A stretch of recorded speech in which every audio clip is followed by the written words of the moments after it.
সঙ্গে দুনিয়ার মহব্বত, লোভ, লালসা এটা একটা আধ্যাত্মিক ব্যাধি। তো এই প্রসঙ্গেই আজকের আলোচনা। মানুষ এমন ঘরবাড়ি ও সম্পদ নিয়ে খুশি যার হালালেরও হিসাব দিতে হবে এবং হারামের জন্য আযাব ভোগ করতে হবে। অর্থাৎ হালালভাবে ব্যবহার করলে হিসাব আর হারামভাবে ব্যবহার করলে আযাব। সমস্যা তো দোনোটাই। তাহলে দুনিয়ায় যত সুন্দর গাড়ি বাড়ি হোক, যত টাকা পয়সার মালিকই হোক, এর ভিতরে তাকে কৈফিয়ত দিতে হবে পরকালে কিভাবে অর্জন করলো। যদি হালালভাবে হয় তাহলে তো তারপরও হিসাব দিতে হবে। হিসাব দেওয়াতেও তো একটা জটিলতা। আর হিসাব দেওয়ার পরে যদি কোনোভাবে ফাঁক ফোকর পাওয়া যায় তাহলে কি হবে সেটা বলে নাই। তো এটা তো বুঝে নিতে হইব যে কি হইতে পারে। হিসাব যদি ঠিকমতো দিতে না পারে তাহলে পরবর্তী পদক্ষেপ নিবে, সেটা হতে পারে জাহান্নাম। আবার আল্লাহ চাইলে মাফও করতে পারে। কিন্তু হারাম যদি হয় তাহলে এর জন্য অবশ্যই তাকে কি জাহান্নামে যেতে হবে। তাহলে উপার্জন হালাল হইলে হিসাব দিতে হবে, আর হারাম হইলে শাস্তি ভোগ করতে হবে। আদম সন্তান মালকে কম মনে করে, কিন্তু আমলকে কম মনে করে না। আমার যে আমল কম, ঠিক মতন আমল করতে পারি না, এইটারে সে কম মনে করে না। সব সময় চিন্তা করে আরও 10 জনের টাকা বেশি, আমার টাকা কম। নিজের কম কোনটার দিক দিয়ে মনে করে? মালের দিক দিয়ে, অর্থের দিক দিয়ে নিজের কি মনে করে? ছোট মনে করে। কিন্তু আমলের দিক দিয়ে যে আমি অন্যের সাথে ছোট হয়ে যাচ্ছি, কেউ তাহাজ্জুদ পড়ে আর আমি পড়ি না, কেউ 5 ওয়াক্ত জামাতে পড়ে আমি জামাতে পড়তে পারি না, তাহলে আমার যে আমল কম, এইটা মানুষ নিজেরে আমলের দিক দিয়ে নিজেরে কম মনে করে না। বরং সব সময় দিন যা চিন্তা করে আমি ছোট কোন দিক দেয়া? অর্থের দিক দেয়া। এইটাই মানুষ সবসময় কী করে? নিজেরে ছোট মনে করে। কোন দিক দেয়া? সম্পদের দিক দেয়া, দুনিয়া অর্জনের দিক দিয়ে আমি অনেক নিচে আছি। দুনিয়াবি বিপর্যয় ঘটলে অস্থির হয়ে যায়, কিন্তু দিনের বিপর্যয় ঘটলে চিন্তিত হয় না। মানুষ যদি একটা দোকান পুড়ে যায়, বা বাসা বাড়িতে আগুন লাগে, বা এমনি কোনো গাড়ি অ্যাক্সিডেন্ট করলো, তাহলে সে চিন্তা করে হায় হায় আমার জীবনের সব উপার্জন শেষ হয়ে গেল, আমি তো শেষ। কিন্তু এমন কথা বলে যাতে তার ঈমান ধ্বংস হয়ে যায়, এমন কাজ করে যে সে জাহান্নামী হয়ে যায়। তাতে নিয়ে তার মাথা ব্যথা নাই। হজর না পড়ে ঘুমায় রয়েছে, এর জন্য যে জাহান্নামে যেতে হবে। তার ছেলে মেয়ে নামাজ পড়ে না, এর জন্য যে তার ছেলে মেয়ে জাহান্নামে যাবে, এ নিয়ে তার মাথা ব্যথা নাই। তার স্বল্পতা, তার অভাব হলো শুধু সম্পদের দিক দিয়া। কোন জায়গা দিয়ে তার ক্ষতি হয় ওইটাই দেখে। ক্ষতিটা কোন দিকে? দুনিয়ার ক্ষতিটাই ক্ষতি মনে করে, আখেরাতের ক্ষতিরে সে ক্ষতি মনে করে না। দুনিয়া যতই সুন্দর ও আকর্ষণীয় হোক না কেন, তা একদিন না একদিন ছাড়তেই হবে। তাহলে আসল জীবন হলো আখেরাতের জীবন। দুনিয়াতে যে যত সুন্দর বাড়ি করুক, যত দামি গাড়ি কিনুক, যত রকমের উন্নত মানের আসবাব সামগ্রী কিনুক না কেন, এগুলা তো সবসময় তার সাথে থাকবে না। এগুলা থুইয়াই তাকে চলে যাইতে হবে। রাসূল সাল্লাল্লাহু আলাইহি সাল্লাম বলেন, তিরমিজি শরীফ 2459 নম্বর হাদিস, ইবনে মাজাহ শরীফের 4260 নম্বর হাদিসে আল্লাহ রাসূল সাল্লাল্লাহু আলাইহি সাল্লাম বলেন, আল কাইয়্যিসু মান দানা নাফসাহু আমিলা লিমা বাদাল মাউত ওয়াল আজিজু মান ইত্তাবা নাফসাহু হাওয়াহা সুম্মা তামান্না আলাল্লাহ। বুদ্ধিমান সেই ব্যক্তি যে নিজের নফসকে নিয়ন্ত্রণে রাখে এবং মৃত্যুর পরবর্তী জীবনের জন্য প্রস্তুতি গ্রহণ করে। আর নির্বোধ বোকা সেই ব্যক্তি যে স্বীয় নফসের কুপ্রবৃত্তির অনুসরণ করে, আবার আল্লাহর কাছেও ভালো কিছু প্রাপ্তির প্রত্যাশা করে। কে জ্ঞানী আর কে মূর্খ এটা বুঝিয়ে দিলেন এই হাদিসে আল্লাহ রসুল। বুদ্ধিমান ওই ব্যক্তি যে তার নফসের বিরোধিতা করিয়া রবের গোলামি করে, মন যা চায় তা সে করে না, রব যা চায় তাই সে করে। সে নফসের গোলাম না, সে আল্লাহর গোলাম হয়ে যায়। সে হলো বুদ্ধিমান। মৃত্যুর পরবর্তী জীবনের জন্য সে আমল করে, প্রস্তুতি নেয় সবসময়। আর নির্বোধ ব্যক্তিরা নিজের মনে যা চায় তাই করে, খেয়াল খুশি মতো জীবন যাপন করে, নিজের নফসরে গোলাম বানায়, মানে মনিব বানায় রাখছে, সে নফসের গোলাম হয়ে গেছে। তো আবার আখিরাতের ব্যাপারটা একেবারে ছাইড়েও দেয় না, ওটা আল্লাহর উপরে ভরসা করে বসে থাকে যে আল্লাহ অবশ্যই আমারে মাফ করে দিব। আমি কোন তো আখিরাতের জন্য কোনো প্রস্তুতি নিল না, কিন্তু আখিরাতের বিষয়টা সম্পূর্ণ আশার উপরে রাখছে। এই জন্য হাসান বসরি রহমাতুল্লাহ আলাইহি বলেন যে তলাবুল জান্নাতে বেলা আমালিন জামবুম মিনাজ যুনুব, আমল ছাড়া জান্নাতের আশা করা অন্য সব 10টা গুনার মতন এটা আর একটা গুনাহ, সব না, এটা আর একটা গুনাহ। আমল করতে হবে, কিন্তু রহমতের দ্বারা জান্নাত পাবো, রহমতের আশা ছাড়া কোনো উপায় নাই। কিন্তু আমল বাদ দিলে রহমত পাওয়া যাবে না। ইন্না রাহমাতাল্লাহি করিবুম মিনাল মুহসিনিন, আল্লাহ সুবহানাহু ওয়া তাআলা কোরআনে বলেন আমার রহমত যারা মুহসিন তাদের প্রতি ধাবিত হবে। তার মানে রহমত পাইতে হলে ইবাদত বন্দেগী করতে হবে, জান্নাত রহমত দ্বারাই পাইতে হবে। কিন্তু রহমত পাওয়ার উপযুক্ত হওয়ার জন্যই আমরা আল্লাহর গোলামি করব। তো বুখারী এবং তিরমিজি বাইহাকি শরীফের হাদিসে আল্লাহ রাসূল সাল্লাল্লাহু আলাইহি ওয়াসাল্লাম বলেন কুন ফিদ দুনিয়া কান্নাকা গরিবুন ওয়া আবিরু সাবিল। হযরত আব্দুল্লাহ ইবনে ওমর রাদিয়াল্লাহু তাআলা আনহু হতে উল্লেখ আছে, তিনি বলেন একদা রাসূলুল্লাহ সাল্লাল্লাহু আলাইহি ওয়াসাল্লাম হাত দিয়ে আমার 2 কাঁধ ধরলেন। আল্লাহর রাসূল কার কাঁধ ধরলেন? আব্দুল্লাহ ইবনে ওমর, ওমরের ছেলে আব্দুল্লাহর কাঁধে 2 হাত দিয়ে ধরলেন। কে? আল্লাহর রাসূল। তারপর বললেন তুমি দুনিয়াতে এমনভাবে থাকো যেন তুমি একজন গরিব অথবা একজন মুসাফির পথিক। আল্লাহর রাসূল বিশেষভাবে তাকে উপদেশ দিলেন।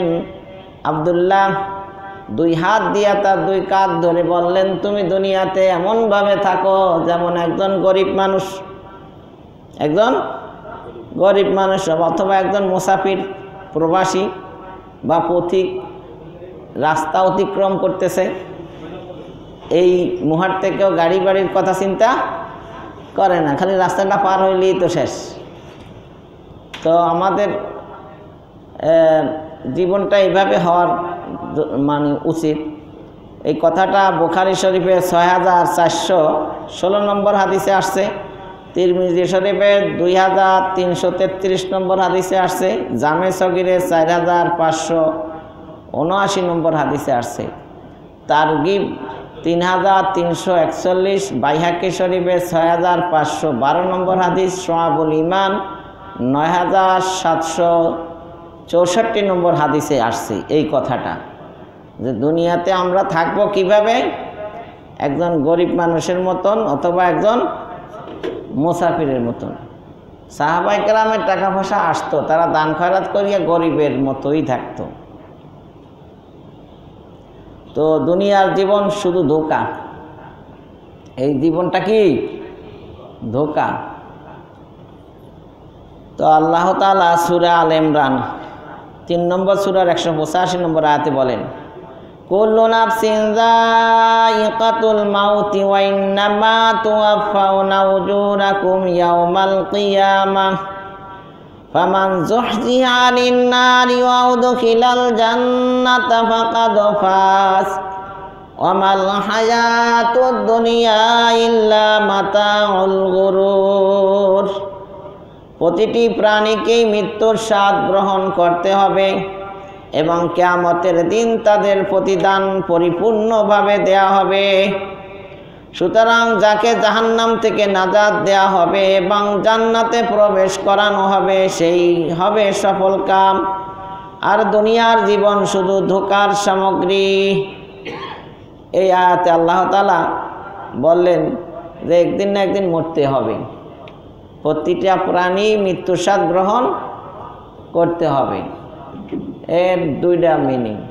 একটা মিনিং হলো মরতে হবে, এটা তো সবাই জানে, কিন্তু এর পিছনে যে ভাবার্থ সেটা হলো যারা তোমরা নেককার আছো, ইবাদত বন্দেগী করো, তোমরা আরও কিছুদিন করতে থাকো, বেশি দিন করতে হবে না, এরপরে তোমাদের মরণ আছে। তার মানে তোমাদের কষ্ট শেষ হয়ে যাবে, আবাদুল আবাদ চিরস্থায়ী জান্নাতে থাকতে পারবে। এটা হলো এটার এক অর্থ। যে মরতে হবে মানে কি, চালাইয়া যাও, আর বেশি দিন চালাইতে হবে না, তোমাদের কাজ একদিন কি হবে, শেষ হয়ে যাবে, আর বেশি কষ্ট করতে হবে না। কয় না আরেকটু এই তো শেষ হয়ে যাচ্ছে। তো এইটা বোঝানোর জন্য আল্লাহ বলে যে প্রত্যেকেই কি মারা যাবে। এই মারা যাবেন মানে কি, কাজ চালাইয়া যাও। কারা? যারা ইবাদত বন্দেগী করতেছ, ভালো কাজ করতেছ, তোমরা তোমাদের কাজ চালাইয়া যাও, আর বেশি দিন করতে হবে না, মরে যেতে হবে। এটা হলো এক অর্থ। আর এক অর্থ হলো কুল্লু নাফসিন যায়িকাতুল মাউত, প্রতিটি প্রাণীকেই মৃত্যুর স্বাদ গ্রহণ করতে হবে। তুমি বেশি বেড়ে গেছো, বাড়তে থাকো, বেশি দিন বাড়তে পারবা না, তোমার কিন্তু মরণ হয়ে যাবে। যত পাপ করো আর খারাপ কাজ করো, তুমি কিন্তু বেশি দিন থাকতে পারবা না।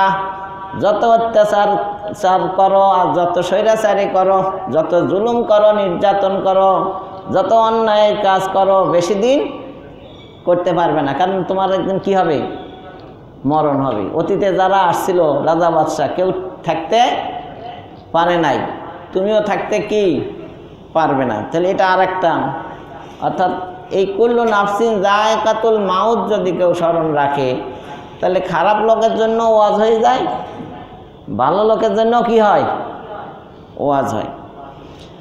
এরপরে আল্লাহ বলেন ওয়া ইন্নামা তুওয়াফাউনা উজুরাকুম ইয়াউমাল কিয়ামাহ, যারা ভালো কাজ করো, তোমরা কষ্ট করে কাজটা চালাইয়া যাও, তোমাদের এই কাজের বিনিময় যথাযথভাবে দেওয়া হবে।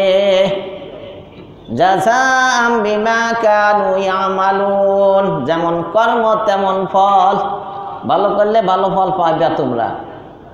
আর ওয়া ইন্নামা তুওয়াফাউনা উজুরাকুম ইয়াউমাল কিয়ামাহ, যত নির্যাতন নিষ্পেষণ, যত দুর্নীতি করো, এর শাস্তি কিন্তু তোমরা পাই করে পাইবা। যেমন কর্ম তেমন ফল, যত খারাপ কাজ করো এর কিন্তু শাস্তি তোমরা ভোগ করতে হবে। তো দোনোটাই তো আছে, ভালোর দিকেও আছে। ফামান যুহজিয়া আনিন নার ওয়া উদখিলাল জান্নাতা ফাকাদ ফাজ, যে নিজেকে আমলের দ্বারা আল্লাহর রহমত অর্জন করে জান্নাত পাইল, জাহান্নাম থেকে মুক্তি পাইল, সেই হলো সফল কাম, সাকসেসম্যান। কে? যে নিজেরে জাহান্নাম থেকে বাঁচাইতে পারলো। আমরা যদি এখন চিন্তা করি, এই মুহূর্তে যদি আজরাইল আসে আর আমার জান কবজ করে, আমার অতীতের আমলের বিনিময় কি আমি জাহান্নাম থেকে বাঁচতে পারবো? তাহলে তো আমি ব্যর্থ। যদি জাহান্নাম থেকে বাঁচতে পারি তাহলে আমি কি সফল। তাহলে দুনিয়ার গাড়ি বাড়ি, টাকা পয়সা, অর্থ সম্পদ, দেশ বিদেশের ডিগ্রি, ভ্রমণ, এসব কিছু সফলতার চাবিকাঠি বা মাপকাঠি বা মানদণ্ড নয়। প্রকৃত সফলতার মানদণ্ড হলো জাহান্নাম থেকে মুক্তি পাওয়া। জাহান্নাম থেকে, এটাই হলো সফলতার মানদণ্ড। যে নিজেকে জাহান্নাম থেকে বাঁচাইতে পারবে সেই হবে সার্থক, ধন্য, সেই হলো সফল।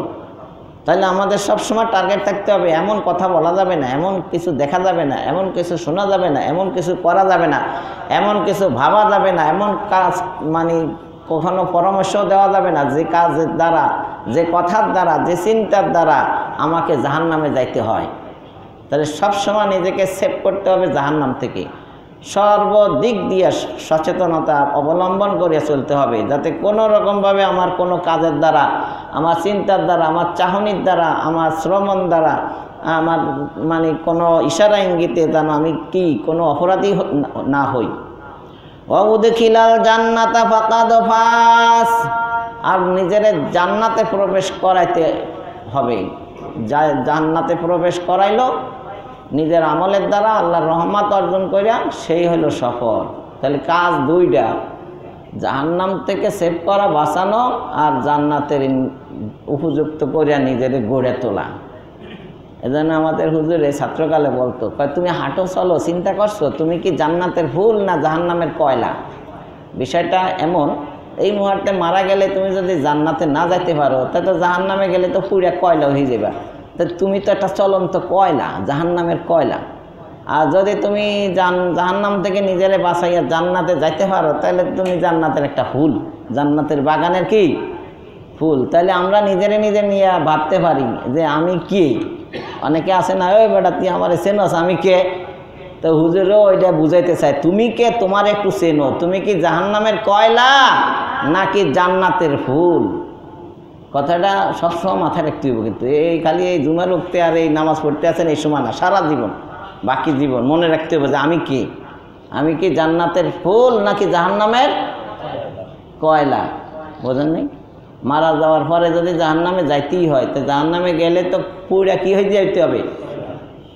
যদিও লা ইয়ামুতু ফিহা ওয়ালা ইয়াহইয়া, একবারে মরবেও না আবার বাঁচার মতো বাঁচবেও না। দুনিয়ার আগুনে পড়লে মানুষ পোড়ার আগে মরে, ময়রা পড়ে।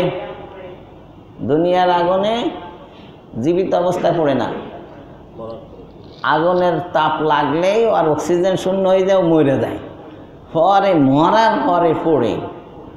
আর জাহান্নামে মরবে না, ওই জীবন্ত অবস্থায় পড়তে থাকবে, বাঁচার মতো বাঁচবেও না, একবারে মরবেও না। দুনিয়াতে মরে যায়, তারপরে পড়ে।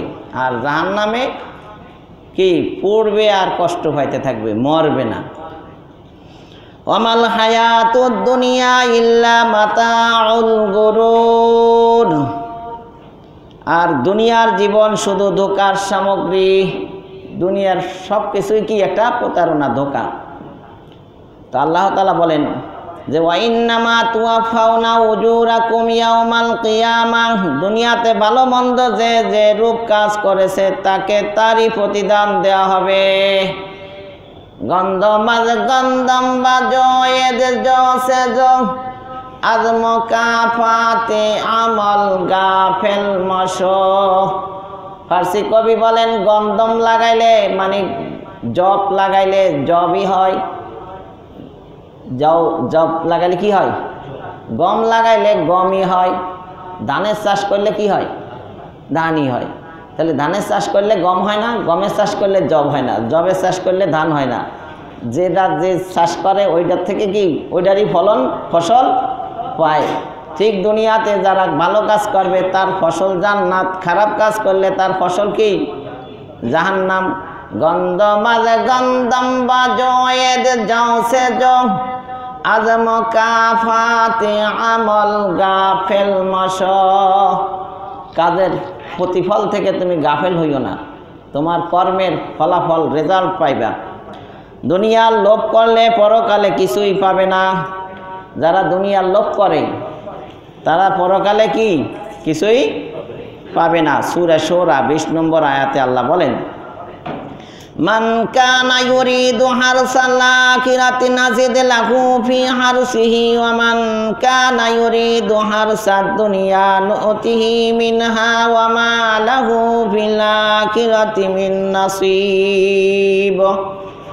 যে ব্যক্তি আখিরাতের ফসল বা সফলতা কামনা করে আমি তার জন্য তা বৃদ্ধি করে দিই, আর যে ব্যক্তি দুনিয়ার সম্পদের লোভ করে আমি তাকে তা থেকে সামান্য দেই, কিন্তু আখিরাতে তার জন্য কোনো অংশ থাকবে না। দুনিয়া চাইলে আখিরাতে একেবারেও পাবে না, আখিরাত চাইলে আখিরাত পুরোটাই পাবে, দুনিয়াতেও কিছু পাবে। এখন কোনটা করবেন? পুরোটা দুনিয়া চাইবেন না পুরোটা আখিরাত চাইবেন? পুরোটা আখেরাত চাইলে দুনিয়াও পাইবেন।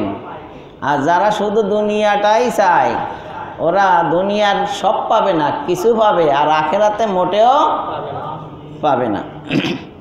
কেউ যদি দুনিয়ার লোভ করে তবে তার তাকদিরে যতটুকু লেখা আছে ততটুকুই দেয়া হবে। দুনিয়ার লোভ করলে পুরোটা পাবে না, যেটা তাকদিরে আছে ওইটাই কি পাবে, আখেরাতে কিছুই দেয়া হবে না। এবং পরকালে বরং জান্নাতের সকল নিয়ামত থেকে বঞ্চিত হবে। যারা দুনিয়া চায় আখেরাতের সব নিয়ামত থেকে সে কি হবে বঞ্চিত হবে। পক্ষান্তরে কেউ যদি আখেরাতের প্রত্যাশা করে তবে সে তা তকদিরে অনুযায়ী দুনিয়ার নিয়ামত পাবে, উপরন্ত আখেরাতে পাবে বিরাট প্রতিদান। বলেন সুবহানাল্লাহ। দুনিয়ার অপকারিতা সম্পর্কে নবী করিম সাল্লাল্লাহু আলাইহি সাল্লাম ইরশাদ করেন, মান আহাব্বা দুনিয়াহু আতাররা বিআখিরাতিহি, যে দুনিয়াকে মহব্বত করে সে আখেরাতে ক্ষতিগ্রস্ত হবে। দুনিয়ার মহব্বত করতে গেলে ঘুমের মহব্বত করলে তো ফজর পড়া যাবে না নাকি? তো দুনিয়ার ঘুম তো একটা দুনিয়ার আরাম, এখন দুনিয়ার আরামটারে চায়, তাই এই জন্য ফজরের নামাজে উঠে নামাজ পড়ে না। তাহলে এতে কি তার আখেরাতের ক্ষতি হইল না? তাহলে যে দুনিয়াকে মহব্বত করে সে আখেরাতে কি ক্ষতিগ্রস্ত হবে। যে দুনিয়াকে মহব্বত করে আখেরাতে সে লাভবান হবে না ক্ষতিগ্রস্ত হবে? ক্ষতিগ্রস্ত হবে। দুনিয়ার টাকা পয়সা মহব্বত করে, গরিব দুঃখের এতিমের দান করে না, বিধবা অসহায়ের প্রতি কোনো সাহায্য সহযোগিতা করে না, মাদ্রাসা মসজিদের সাহায্য সহযোগিতা করে না, মায়ের হক বোনের হক ফুফুর হক আদায় করে না, আত্মীয় স্বজনের পিছনে কোনো খরচ করে না। কিসের কারণে? দুনিয়ার মহব্বত। টাকা ফুরিয়ে যাব, শেষ হয়ে যাব, কমে যাব। তাইলে আখেরাতে কি হয়ে যাচ্ছে? সে ক্ষতিগ্রস্ত হইতেছে। হজও করতে যায় না, জাকাতও দেয় না, কেন? ক্ষতি হয়ে যাব, টাকা কমে যাবে, এত লক্ষ টাকা দিয়ে যাবো হজে, দরকার নেই, থাক। তাইলে সে কী হয়ে গেল? আখেরাতে ক্ষতিগ্রস্ত হয়ে গেল। এই ধরনের মানুষের অন্তরে আল্লাহ তাআলা চারটি জিনিসকে অনুসঙ্গ করে দেন। যারা দুনিয়ার মহব্বত করে আখেরাতে ক্ষতিগ্রস্ত হবে। তারা কয় প্রকার? চার প্রকার, মানে চার ধরনের ক্ষতির সাথে এরা যুক্ত হয়ে যাবে। এক নম্বর, এমন পেরেশানি যা থেকে সে কখনো নিষ্কৃতি পায় না। যারা দুনিয়া চায় আখেরাতেরে ভালোবাসে না, মহব্বত করে কারে? দুনিয়ারে। আখেরাতে তারা ক্ষতিগ্রস্ত হবে। দুনিয়াতে কতটুকু লাভবান হবে এটার বিশ্লেষণ করতেছে। এক নম্বরে হলো সে পেরেশানি ভিতরে থাকবে, এই পেরেশানি থেকে সে নিষ্কৃত পাবে না। আখেরাতেরে ভালোবাসে না, ভালোবাসে কারে? তারপরও দুনিয়াকে হেরে 100% লাভ ভালোবাসা দিছে? দেয় নাই, প্রতারিত হচ্ছে। সে পেরেশানির ভিতরে আছে, অস্থিরতার ভিতরে আছে। দুনিয়া কি একটা না 10টা? কোন তো একটাই তো। তো এর আপনি ভালোবাসেন, আপনার বাবাও তো ভালোবাসছে, আপনার দাদাও তো ভালোবাসছে, তাহলে ওর বয়স কি কমতেছে না বাড়তেছে? আর দাঁত মাত পড়া বুড়া হয়ে যেতেছে না? তাহলে জুয়ান দুনিয়া না তো বুড়া দুনিয়ারে, বুড়িরে ভালোবাসতে আছে। আর আখেরাতে সর্বনাশ, মানে ক্ষতিগ্রস্ত হচ্ছে। পাশাপাশি এই দুনিয়া তারে কি দিতেছে? আপনার পেরেশানির ভিতরে রাখতেছে। কি রাখতেছে? যারা দুনিয়ারে মহব্বত করে এরা অন্তরের দিক দিয়ে শান্তিতে আছে না পেরেশানিতে আছে? 2 নম্বরে, এমন ব্যস্ততা যদ্দরুন সে কোনো ফুরসাত বের করতে পারে না। যারা দুনিয়ার মহব্বত করে দুনিয়াকে, আখেরাতে ক্ষতিগ্রস্ত তো হবেই, দুনিয়াতেও তারা ব্যস্ত থাকে, টাইম নেই, কোনো কামের সময় বের করতে পারে না। মসজিদে যাওয়ার টাইম নেই, কোনো আনে যাওয়ার টাইম পায় না, খালি ব্যস্ত ব্যস্ত ব্যস্ত। এটা ব্যস্ততা আল্লাহ দিয়ে রাখছে। কি রাখছে? কে রাখছে এই সমস্যার ভিতরে? 3 নম্বরে, এমন অভাব চাহিদা যা কখনো মেটে না। লক্ষ লক্ষ টাকা, হাজার হাজার কোটি টাকা ঋণ টিন করে বসে রয়েছে, চাহিদার শেষ নাই। ফ্যাক্টরি কলকারখানা বিভিন্ন প্রতিষ্ঠান খুলে বসে রয়েছে, আরও লাগে আরও লাগে আরও লাগে, চাহিদার শেষ নাই। চাহিদার কি নাই? এক তো পেরেশানির ভিতরে আছে, দুই ব্যস্ততার ভিতরে আছে, তিন চাহিদা তার শেষ হয় না। দুনিয়ার মহব্বত করিয়া আগাইতে পারছেনি? শান্তি আছে? তাহলে 4 নম্বর, এমন প্রত্যাশা যা কখনো পূরণ হয় না। মরার আগের দিন পর্যন্ত তাদের প্রত্যাশা কি হবে না? পূরণ। আশায় আশায় জীবন যাবে, আশা পূরণ হবে না। কাদের? যারা দুনিয়ারে মহব্বত করে, যা চাইব সব পাইব। পেরেশানি কি দূর করতে পারবে? তাহলে দুনিয়ায় শেখা দিল তারে, সারা জীবনবার ভালোবাসা গেল, কিন্তু ভালোবাসা পাইল না। আপনি ভাইবেন কোথেকে? আপনার দাদাই তো পায় নাই। আপনার দাদা যারে ভালোবাসে হেরই তো ভালোবাসা পায় নাই, কারণ দুনিয়ার। তাহলে আপনি নাতি হয়ে আপনি পাইবেন? পাইবেন না। তাহলে কাউরে এই দুনিয়া কাউরে ভালোবাসে না। আপনি দুনিয়ারে হাজারো ভালোবাসেন, আপনারে ভালো টাইম সময় শেষ হয়ে গেলে লাথি মেরে কবরে ফেলাইয়া দিব। আপনার সাথে আরো নতুন নতুন তাগড়া জামাই লইব, মানে আরো আইতে থাকবো না। দুনিয়ার কি জামাইয়ের অভাব আছে? খালি জেনারেশন আইতে থাকবো আর হেরে আই লাভ ইউ করতে থাকবো, আর আপনি পুরনো হয়ে যাবেন, আপনারে লাথি মেরে কবরে ফেলাই দিব। দুনিয়ারে ভালোবাসলে আপনি কদ্দূর আগাইতে পারবেন? পারবেন? তাহলে লাভ নাই। তাহলে ভালোবাসতে হবে একমাত্র কারে? আল্লাহকে। আখেরাতে পরকালের চিন্তা করতে হবে, দুনিয়া চিন্তা করে আগাইয়া পারবেন না তো। দুনিয়ার মহব্বত সকল গুনাহের মূল। ভালোবাসছেন দুনিয়ায়, শুরু হয়ে গেছে গুনার জাল। আল্লাহ রসুল বলেন, মিশকাত শরীফের হাদিস 444 নম্বর হাদিস, হুব্বুদ দুনিয়ার সুকুল্লি খতিয়া, দুনিয়ার মহব্বতই সকল গুনাহের মূল। দুনিয়ার মহব্বত দ্বারা দুনিয়ার লোভ লালসাকে বোঝানো হয়েছে। আর লোভ শুধু টাকা পয়সারই না, বরং সম্পদের লোভ, সম্মানের লোভ, সুন্দরী নারীর লোভ, গাড়ি বাড়ির লোভ, ক্ষমতার লোভ, সবই দুনিয়ার লোভ নাকি? সাধারণত অন্তরে দুনিয়ার মহব্বত প্রবল হওয়ার কারণে এইসব লোভ সৃষ্টি হয়। এই সম্মানের লোভ, পদের লোভ, এগুলা নারী গাড়ি বাড়ির লোভ, এগুলা কিসের? মূলত দুনিয়ার লোভ। দুনিয়ার লোভেরই বহিঃপ্রকাশ এগুলা নাকি? আপনি গাড়ি মহব্বত করেন, বাড়ি একটা ভালো বাড়ি করতে চান, আর মুখ দেখবেন আমার দুনিয়ার মহব্বত নাই, এটা তো ভুল। এটা আছে বিধায় তো ওইটা চাচ্ছেন। তাহলে কেউ যদি এইগুলা চিন্তায় ব্যস্ত থাকে, তাহলে বোঝা যাবে তার মনের ভিতরে কি আছে? দুনিয়ার লোভ আছে। দুনিয়ার যত অন্যায় ও অনাচার সংগঠিত হয়, তার সব কিছুর মূল হচ্ছে দুনিয়ার মহব্বত। হুব্বুদ দুনিয়া রাসু কুল্লি খতিয়া, দুনিয়ার মহব্বতই সকল গুনাহের।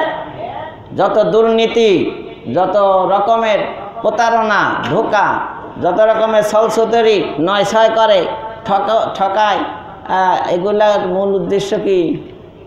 দুনিয়া প্রীতি। দুনিয়ার মহব্বত আছে বিদায় খালি দুনিয়ারে যেভাবে হোক অর্জন করতেই হবে। সেতে যদি কারো হত্যা করতে হয়, খুন করতে হয়, মার্ডার করতে হয়, তাও করব, করো, মানে হ্যাঁ দুনিয়া চাই। তাহলে হ্যাঁ ভাইয়ের হোক, বোনের হোক, ফুফুর হোক, হ্যাঁ ঠকানোর জন্য কোনো ব্যাপারই না। সে সব কাজ চাঁদাবাজি, ঠিকাদারির ভিতরে যত রকমের নয়ছয় করার দরকার আছে সব করতে রাজি আছে। কারণ হ্যাঁ দরকার কি? টাকা পয়সা নাকি আর কিছু? তাহলে দুনিয়ার মহব্বত ও উচ্চ আশার কারণে একজন আরেকজনকে খুন করে, ক্ষমতা ও পদের লোভে প্রকাশ্যে গুলি করে নিজের দলের লোককে মেরে ফেলে, সম্পদের লোভে আপন ভাই এমনকি নিজের পিতাকে পর্যন্ত হত্যা করে। এভাবে সন্ত্রাসী, চাঁদাবাজি, মারামারি, হানাহানি, হত্যা, লুণ্ঠন, অন্যায়, অনাচার, ধর্ষণ, বেবিচার সহ সকল প্রকার পাপের মূল হচ্ছে দুনিয়ার মহব্বত বা লোভ। হুব্বুদ দুনিয়া রাসু কুল্লি খতিয়া, আল্লাহ রসুল বলে গেছেন দুনিয়ার মহব্বত সকল গুনাহের কি মূল কারণ। তাহলে অন্তরে দুনিয়ার মহব্বত বা অধিক লোভ থাকা মারাত্মক একটি রুহানি বা আধ্যাত্মিক ব্যাধি রোগ। এই রোগটি সাধারণত তাকদীরের প্রতি অনাস্থা ও ইমানি দুর্বলতা থেকে সৃষ্টি হয়। তাহলে এই দুনিয়ার মহব্বত আরও চাই, আরও লাগে, এটা মূলত তাকদীরের প্রতি তার বিশ্বাস নাই।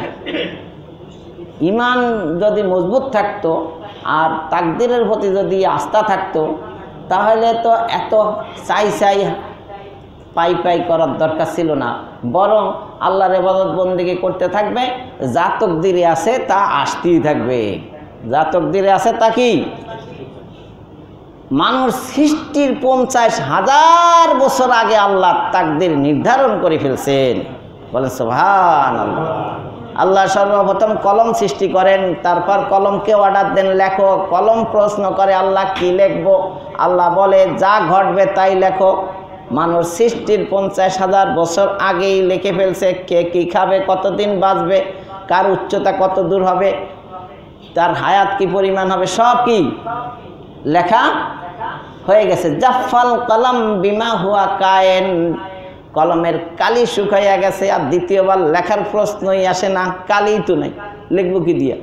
বিধির লেখন না হয় খণ্ডন, যা তাকদীরে আছে তা কি? এই মানে মুফাসসালের 7টা বিষয় আপনাকে ক্লিয়ার নাই, এই জন্য যত সব ওয়াজ করা লাগে। এই 7টা বিষয় কনসেপ্ট ক্লিয়ার থাকলে কাউরে ওয়াজের দরকার পড়ে না। আমানতু বিল্লাহি ওয়া মালাইকাতিহি ওয়া কুতুবিহি ওয়া রুসুলিহি ওয়াল ইয়াউমিল আখিরি ওয়াল কদরি খাইরিহি ওয়া শাররিহি মিনাল্লাহি তাআলা। ভালো মন্দ কার পক্ষ থেকে আসে? ওয়াল বাসি বাদাল মাউত। আমি একটা বই পাইছিলাম, এই 7টা বিষয়ের উপরে লেখা একটা বই বানাই হেলাইছে, অনেক বড় করে হেলাইছে। প্রত্যেকটা আসলেও তো এই পুরা কোরআন হাদিস সব এই 7টা বিষয়ের উপরেই। আল্লাহ, আমানতু বিল্লাহি ওয়া মালাইকাতি ফেরেশতা, ওয়া কুতুবিহি আসমানি কিতাব সমূহ, ওয়া রসুলি রসুলগণ, ওয়াল ইয়াউমিল আখির আখিরাতের ব্যাপারে, ওয়াল কদরি খাইরিহি ওয়া শাররিহি মিনাল্লাহি তাকদীরের ব্যাপারে, আর কি মৃত্যুর পরে পুনরুত্থানের উপরে, ওয়াল বাসি বাদাল মাউত। তাহলে অনেকে খুব গরিব হওয়া সত্ত্বেও দুনিয়ার প্রতি তেমন কোনো লোভ নেই, বরং যেখানে যে অবস্থায় থাকে এবং যতটুকু পায় তাতেই সন্তুষ্ট থাকে, আর সর্ব অবস্থায় বলে আলহামদুলিল্লাহ। এটা কি ধনী মানুষ না গরিব মানুষ?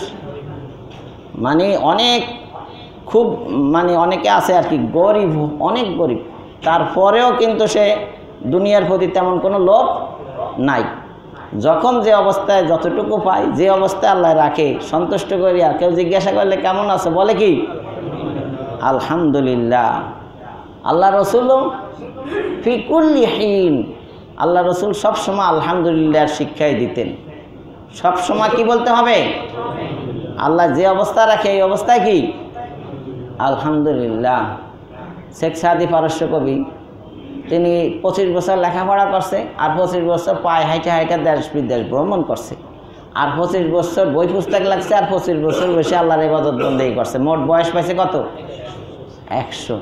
এই 25 বছর যে হাঁটছে ওর ভিতরের ঘটনাগুলাই পরে লেখছে গুলিস্তা বুস্তা নামে, ওটার বাংলাও আছে, ফার্সি ভাষায় লেখছে তো, ওটার বাংলাও আছে, অনলাইনে সার্চ দিলেও পাইবেন। গুলিস্তান বুস্তান, এর 2টা কিতাব, আরও আছে। তো উনি লেখছে যে এক লোক মসজিদে যাইয়া 2 রাকাত নামাজ পড়ি আল্লাহরে কইব আল্লাহ যেন হের পায়ের 2টা জুতার ব্যবস্থা করে দেয়, পায়ের কি নাই। তো মসজিদের কাছে গেছে, যাই দেখে এক বেটার পাই নাই। অনেক মানুষ থাকে না, আগে বাইতুল মুকাররম এরকম দেখতাম, এখন তো আর যাওয়ার সময় পাই না। তো এক একজনের আল্লাহ এক এক অবস্থায় রাখছে, তো ওই লোকের কি নাই, একটা পাই নাই। তো বেটা নামাজ টামাজ পড়িয়া জুতা না চাইয়া কয় আল্লাহ তোমার লাখো কোটি শুকরিয়া, আমার জুতার দরকার নাই, আমার 2টা পা দিছ, আমি এতেই খুশি। বলেন সুবহানাল্লাহ। এই কথা কইলে কি আল্লাহ জুতার ব্যবস্থা করবে না? অবশ্যই করবে। লাইন শাকারতুম লাযিদান্নাকুম ওয়া লাইন কাফারতুম ইন্না আযাবি লাশাদীদ। বান্দা তুমি যদি আমার নিয়ামত পাইয়া শুকরিয়া আদায় করো, আমি তোমাদেরকে আরো নিয়ামত বাড়াইয়া দিব। বল সুবহানাল্লাহ। আপনি যে বলছেন আলহামদুলিল্লাহ, আল্লাহ কি জানেন আপনি কোন অবস্থায় আছেন? খাইয়া আছেন না না খাইয়া আছেন? জনগণে জিজ্ঞাসা কেমন আছে, আপনি বলছেন আলহামদুলিল্লাহ ভালো আছি, কিন্তু কতটুকু ভালো আছেন, কি সমস্যায় জর্জরিত, এটা আর কেউ না জানলেও কে জানে?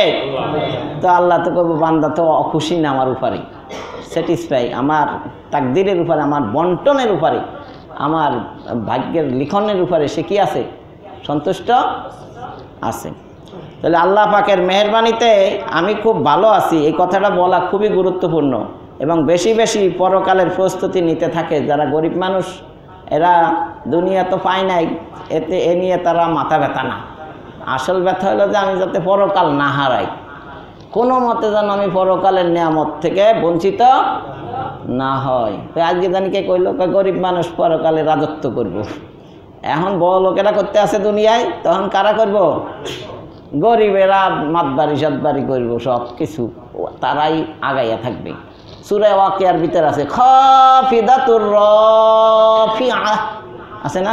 ইযা ওয়াকাতিল ওয়াকিয়া লাইসা লিওয়াকাতিহা কাযিবা খাফিদাতুর রাফিআ, 3 নম্বর আয়াত। কিয়ামত যে ঘটবে এখানে কোনো বিন্দু বিসর্গ পরিমাণ কোনো কি নাই, ভুল নাই, মিথ্যা না, সত্য। অবশ্যই কি সত্য। কিয়ামত যে হবে বিশ্বাস করেন তো? যে যেদিন মরে ওই দিন তো ওর জন্য কিয়ামত নাকি? তাহলে সমগ্র কিয়ামতের কথা অবিশ্বাস করবেন কেন? যে যেদিন মারা যাচ্ছে তো কিয়ামত হয়ে যেতেছে। একটা ছোট কিয়ামত, একটা মধ্যম কিয়ামত, একটা হলো বড় কিয়ামত। মধ্যম কিয়ামত হলে আপনার সমবয়সীরা যেদিন একটাও থাকবে না, ওইটা হবে মধ্যম কিয়ামত। আর যখন কোনো প্রাণীকুল থাকবে না, ওইটা হবে কি? বড় কিয়ামত। এরপর তো বিচার হবে।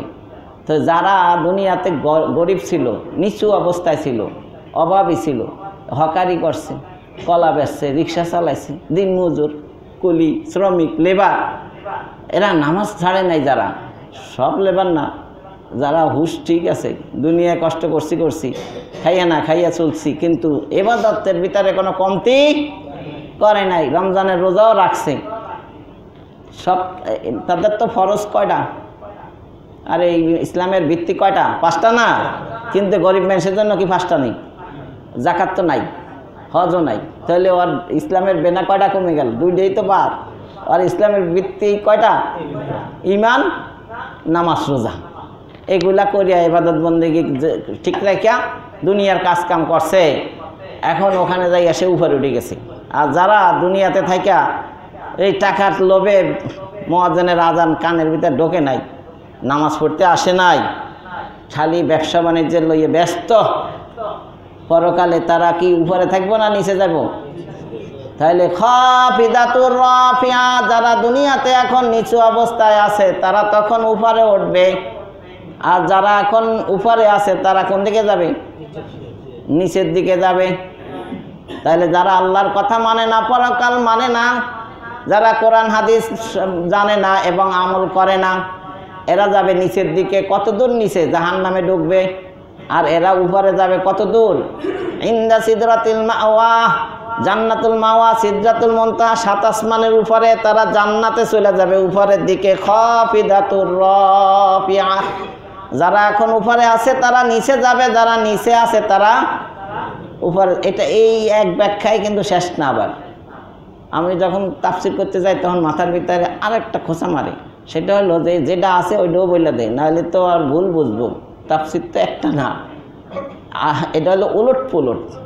কিয়ামতের দিন কি আসমান উপরে থাকবো, জমির নিচে থাকবে নাকি? সব ভাঙে চুরে উলট পুলট হয়ে যাবে না?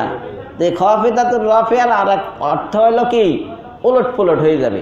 এক ব্যাখ্যা হলো নিচেরা উপরে উঠবে আর উপরেরটা, সেটা তো এতক্ষণ শুনেলাম। আর একটা হলো পৃথিবীর এই সমগ্র বিশ্ব যে নিয়ম কানুন করছে, এটাও গাছের মাথা উপর দিক থাকবে না, ওটা নিচের দিক থাকবে। গাছের গোড়া নিচে থাকবে না, ওইটা কোন দিক যাবে?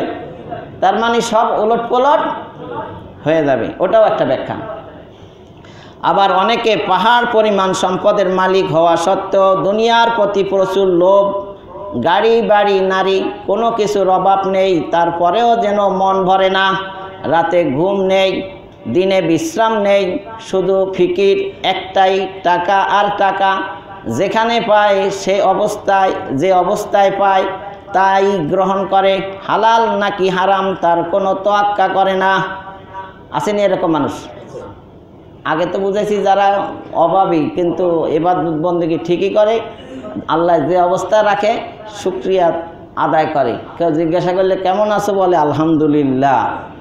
আর এক শ্রেণীর লোক আছে তারা শুধু খালি দিন রাত ব্যস্ত কিনিয়া টাকা পয়সা অর্জনের ব্যাপারে, তারা হালাল হারামের তোয়াক্কা করে না। দুনিয়ার লোভ নামক এই রোগটি বর্তমানে সমাজে মারাত্মকভাবে ছড়িয়ে পড়েছে। বিশেষত যারা বেশি সম্পদের মালিক, বেশি ক্ষমতাধর ও দুনিয়াবি শিক্ষায় উচ্চ শিক্ষিত, তারা এই রোগে আরও বেশি আক্রান্ত। তাদের কথাবার্তা ও চালচলন দেখে মনে হয় মৃত্যু কখনোই যেন তাদেরকে স্পর্শ করতে পারবে না। এমনভাবে চলাফেরা করে মনে হয় যেন মরবে না, আজরাইল এগো ধরবে না, যা ইচ্ছা তা করতে আসে। বুঝেন নি? ওই যারা মনে করে ধরবো হেরা তো ঠিক হয়ে গেছে, আর যারা মনে করে না এগো তো আজও শুনান যায় না। যে এক মুসল্লি কইছিল, হুজুর আপনারা তো নেশাখোর মদখোর যারা আছে তাকে তো ওয়াজ শুনাইতেই পারেন না, যাগো শুনান তারা তো মদ খায় না। কারণ আমরা মসজিদের মিম্বারে বসে ওয়াজ করি তো মদখোর নেশাখোররা তো আসে না, যারা আসে তারা তো মদ খায় না। তো যারা এরকম উলট পুলট করে এরা তো মসজিদে আসে না, তো আমাকেও ওয়াজ তো বাসে, এগুলা তো তাকে কানে যায় না।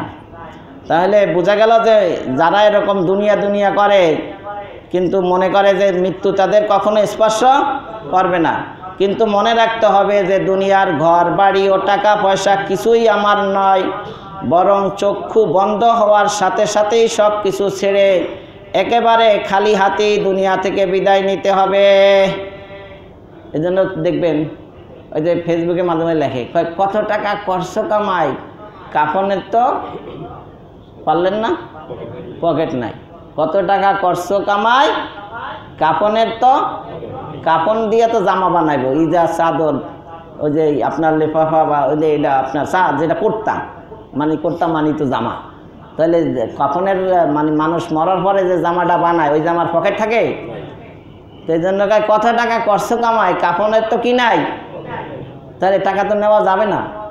এই জন্য সুলাইমান আলাইহিস সালাম মৃত্যুর আগে বলে গেছিল যে আমি মরে গেলে খাটিয়ার দুই সাইডটা দুইটা খালি হাতে এইভাবে বাইর করে দিও, যেন বুঝতে পারে যে তামাম বিশ্বের রাজা হইয়াও মরার পরে সে কিছুই নিতে পারে নাই, খালি হাতে গেছে। তাহলে আমাদের সবারই খালি হাতে যেতে হবে। এখন এই অন্তরের ভিতরে যদি কোনো মহব্বত থাকে দুনিয়ার, এটার জন্য পরকালে আখেরাতের স্তর থেকে তো অবশ্যই নিচে চলে যেতে হবে। যদি হালাল হারামের তোয়াক্কা না করি তাহলে জাহান্নামেও ঢুকতে হবে। এজন্য সফল হলো ওই ব্যক্তি, ফামান জুহদিয়ানিন নার ওয়া উদখিলাল জান্নাহ ফাকাদ ফাজ, যে নিজেকে জাহান্নাম থেকে বাঁচাইতে পারবে, পরকালে নিজের আমলের মাধ্যমে আল্লাহর রহমত অর্জন করিয়া জান্নাতে যাইতে পারবে, সেই হলো সফল কাম। তাহলে দুনিয়া কে কত অর্জন করলো এটা সফলতার মানদণ্ড নয়। প্রকৃত মানদণ্ড সফলতার হইল নিজেকে জাহান্নাম থেকে বাঁচানো এবং জান্নাতে প্রবেশ করানো। আল্লাহ আমাদের সকলকে জান্নাতে যাওয়া তৌফিক দান করুক। সবাই বলেন আমিন। যারা সুন্নাত পড়েন সুন্নাত পড়েন, ওয়া মা আলাইনা ইল্লাল বালাগ।